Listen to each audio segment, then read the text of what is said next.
Bonjour, alors comme convenu, je reviens pour continuer mon histoire sur le fils prodigue.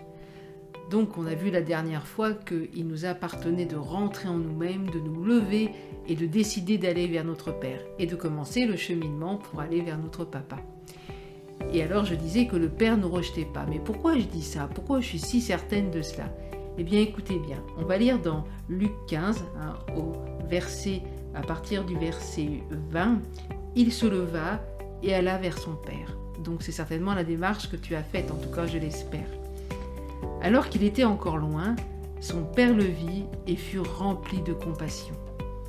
Il courut se jeter à son cou et l'embrassa.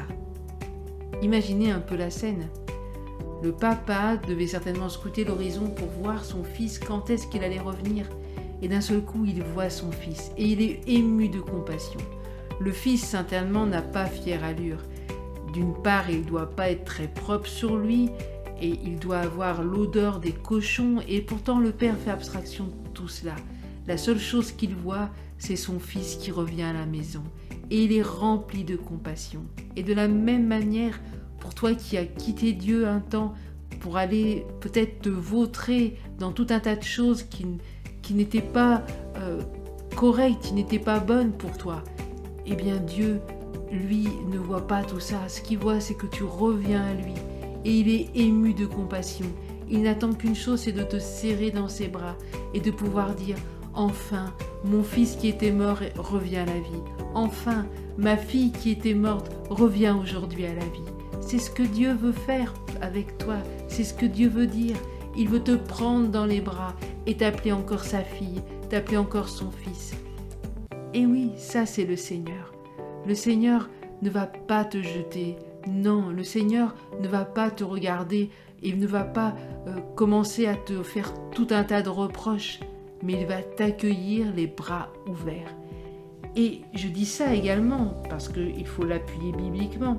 Le Fils dit « Père, j'ai péché contre le ciel et contre toi. Je ne suis plus digne d'être appelé ton fils. » Voilà un fils vraiment qui avait du remords, du regret. Et il disait en fait, même si mon père me dit c'est un peu serviteur, ça ira, je suis plus digne d'être son fils. Mais il nous est dit, le père dit à ses serviteurs d'apporter vite le plus beau vêtement et de passer un anneau au doigt, de mettre des sandales et d'amener le veau engraissé, de manger et de se réjouir, car le fils qui était mort est revenu à la vie. Il était perdu, mais il est retrouvé. Et ils commencèrent à faire la fête.